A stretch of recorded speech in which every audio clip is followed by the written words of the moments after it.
Welcome, everyone. My name is Hamid, and you are listening to and watching the Institute for Public Relations Measurement Commission videocast that we're calling Measuring Up. Measuring Up is really about the future of measurement and evaluation in the public relations and communications ecosystem.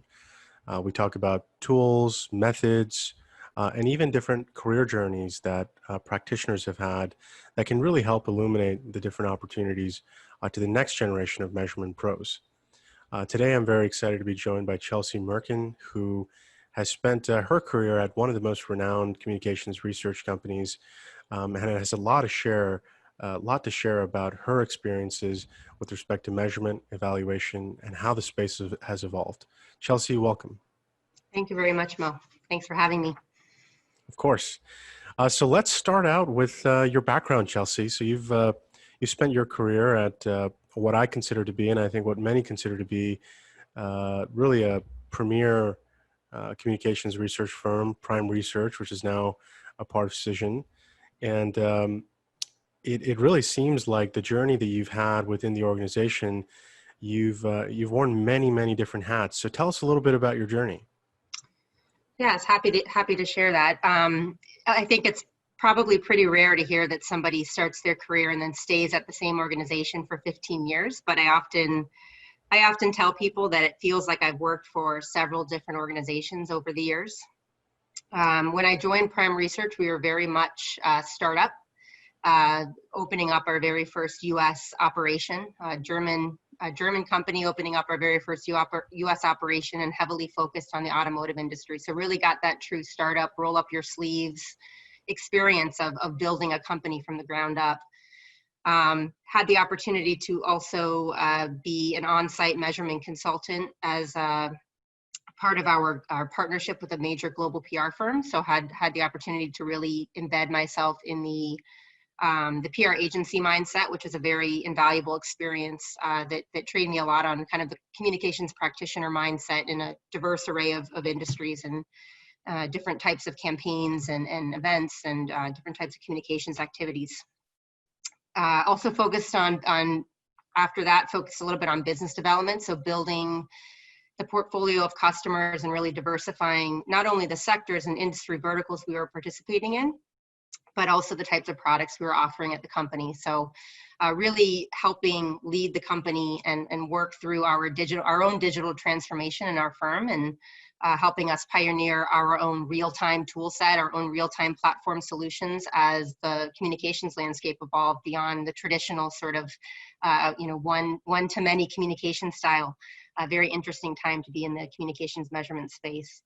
And then finally, with the acquisition of Prime Research by Cision, I've had the opportunity to lead the integration of the two services groups, bringing in kind of the best of breed from our organization, our Prime Research organization, into the Cision world, where we were lucky enough to be able to work with some very interesting innovation tool sets, different acquisitions that the company's made over the years that really help us enhance the work we're doing. So like I said, it's been a true journey. It doesn't feel like I've worked for one single company this entire time, but I'm very grateful for all of the diversity of experiences I've had working at Prime and now part of Cision. Thanks, Chelsea. That's such an interesting journey that you've been on over the years, and I think you're uniquely qualified to answer this next question. Having worn all the different hats that you've worn in the measurement and evaluation world, what have you learned about the different career paths in this space that every young aspiring practitioner might want to consider or might not, think about as they're just getting started with their journey? Yeah, if I think about it, when I entered, so I actually majored in communications in college, and I thought I would go on to be a practitioner, more of a traditional communications or PR practitioner. What I've learned is that, and I wasn't actually aware that the field of communications measurement existed when I was in school. What I've learned, and I also would not consider myself to be a math or a numbers person, although I did sort of gravitate towards statistics courses in college. I I found that research acumen is a surprisingly rare yet extremely valued skill set in communications, and it can really set you apart. It's really set you apart in your field. I think some PR professionals are sort of taught to fear data in the event that it doesn't tell a positive story or it doesn't have a positive outcome. But what I've learned is with the right partners, with the right data, with the right tools, you're prepared to not only assess the successes that you've had, but also to truly own what's not working and control what can be done about it. And I think that's something that executives demand, executives require. And the practitioners that we've worked with over the years who have really grasped onto this concept have gone on to have very successful careers, very accelerated careers. We've had interns we've worked with who 5 or 6 years later turned around and were SVPs at major communications consulting firms. So I would say to people getting into communications thinking that they're heading down that PR practitioner path, really consider how research can be part of your journey and how that can accelerate your career in communications and public relations. The other observation that I have, Chelsea, is that over the years, there's been a technology revolution in this space. There's been a data revolution in this space. There's been an ROI revolution in this space. And so much has changed about the profession of public relations and communications over the years. In your view, what's driving this change, and what is the biggest change on a day-to-day basis for most practitioners today? I think you said it, Mo. It's the speed and the breadth of information that's available to the public. Like I was mentioning earlier, being in this field and observing the way in which social media completely changed the way that people receive information. People are able to curate their own worlds. It's no longer this broadcast one-to-many communication style that we have to pay attention to. We really have to consider who are our target audiences and what are the best ways to reach those target audiences. And it's not going to always be the traditional media channels. It's not always going to be the big national media channels which have the highest reach, right? It's going to be those which are most likely to reach the target audience that you're trying to reach. So it's the personalization of media. It's the speed at which that information is being accessed. That's really forced us in the measurement world to think about not only how we advise our customers in terms of their media strategies, but also the tool sets that we're using. We have to be able to offer insights at the speed of business. And, it might have been okay 5-10 years ago to turn a report around with insights and suggestions, 5 to 10 business days after the close of a month or a quarter. Now we see our customers demanding, real-time insights so that they can think about how to evolve their strategy as they're launching the campaign. And that might lead to pivoting in the midst of a campaign launch in a way that they may not have foreseen. So we're really, with the real-time nature of communication, we're forced to be real-time in the way in which we're delivering insights and data and knowledge to our customers. That's, I think, been the biggest change in the way we work and also in the way that our customers are working. Mm-hmm.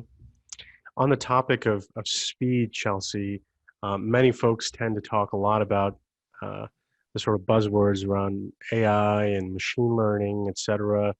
And I've also realized that this is a pretty polarizing topic in the public relations and communications industry. Some people think it's the future. Some people are quite skeptical. What role do you think these two disciplines can play in the communications domain? I think it's evolutionary, not revolutionary. I think it's going, just as we've been forced to, as you mentioned, work more quickly as the speed of information has accelerated.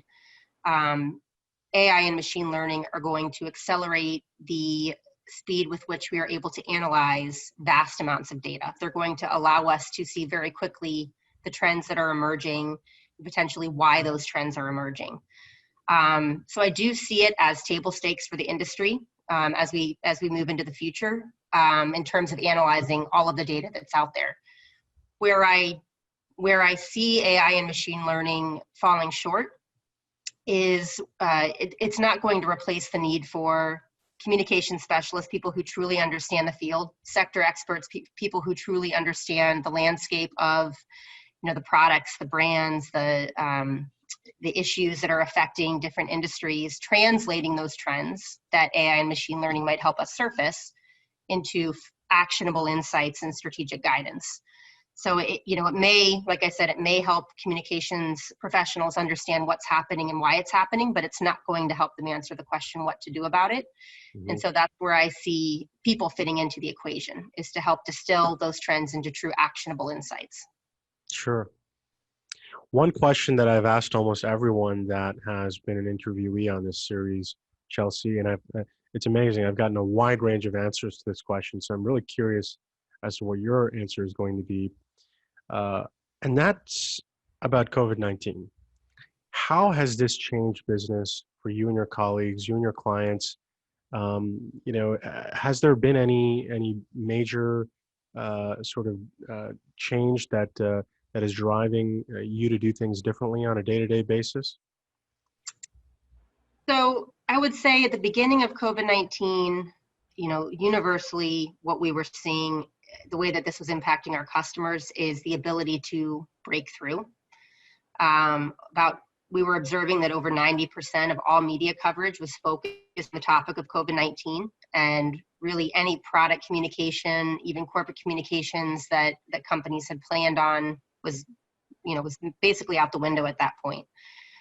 Anything that was not adjacent to COVID-19 or ESG related topics was very unlikely to break through. So companies had to very quickly pivot to revisit their messaging, revisit their priorities, and really think about which messages were going to resonate, or really scale back and think about what do they need to push out into the future, given the landscape, the media landscape that they were facing with all of the news around COVID-19. Of course, that also came with events needing to go virtual, the need to really get more creative with communication strategies with this virtual landscape. We also saw, and I'll come back to that in a moment, we also saw, of course, more focus on internal communications. So as external communications sort of receded, we saw that companies were focusing more on internal work from home, policies, devoting time and attention to mental health of their employees was something that certainly we heard a lot from our customers. And then, getting back to the idea of kind of rethinking how we communicate and how we communicate specifically around product launches, right? So things that would typically be a little bit more three-dimensional, let's say. What we've seen is that this has opened up new, more creative avenues for product communications in these times. So I'll use an example. Ford, we saw that Ford teamed up with Disney to reimagine the launch of its Ford Bronco in July, launching 3 distinct videos on its networks. And I think what we've learned from that reveal is that these virtual reveals can actually be quite successful. It's the 4th most successful vehicle reveal of any vehicle that we've been tracking since 2017. So extremely successful, despite the times and of course the very different nature with which this vehicle was revealed versus traditional tactics such as revealing these at with journalist drive events or with auto shows. So creativity, definitely, a need to think about how to break through the noise, what to back burner. But what I'm seeing more of now is really this idea of how do we get creative with our product launches and with things that would typically be requiring more of an in-person element. Sure. I'm glad you mentioned the Ford Bronco. I, for one, am very excited about that. And I've seen a lot of material about that. And, like many, I'm just can't wait to try it out. So that's very cool. Yeah. Chelsea, as we wrap up our discussion, one thing that I think it would be really helpful to get your perspective on is the future of this space, the future of this profession, of measurement and evaluation in the context of communications and public relations. What are you most excited about as it pertains to the future of this space? Is it a particular tool? Is it a methodology? Is it a shift in how clients are working with research firms and agencies. What's ahead, and what are you most excited about? I think without a doubt, what I am most excited about is the ability to, finally, I'll say, because this is something that our clients have been asking for years, to be able to connect communications to true business outcomes. This is really something we haven't been able to do directly, really ever in our industry. We've had, market mix modeling and other ways in which we can, try to approach it, but the technology that we now have access to allows us to track a customer's journey from viewing a piece of media coverage to potentially making a purchase. And that's just groundbreaking for us and for our customers. So that ability to leverage some of the technology that marketing professionals have had in their tool set for so long puts us on an even playing field with marketing, and hopefully gives us that ability to finally show the true power of earned media as it relates to ROI. That's groundbreaking, and that's something that I think everybody in the field is extremely excited about. Absolutely, as am I. And this video cast is actually a great example of bringing together the perspectives around connecting communications and PR efforts with business outcomes. In many ways, the mission of the IPR, illuminating the science beneath the art of public relations, is being championed by this measurement commission, and having perspectives like yours, Chelsea's, and perspectives like Prime and Cision. It really helps us think about what's ahead for the future of the profession and for the future of measurement and evaluation. So thanks so much for your time, Chelsea. I'm really excited to share this with our community. Thank you very much. I appreciate you having me. All right. Thank you, Chelsea.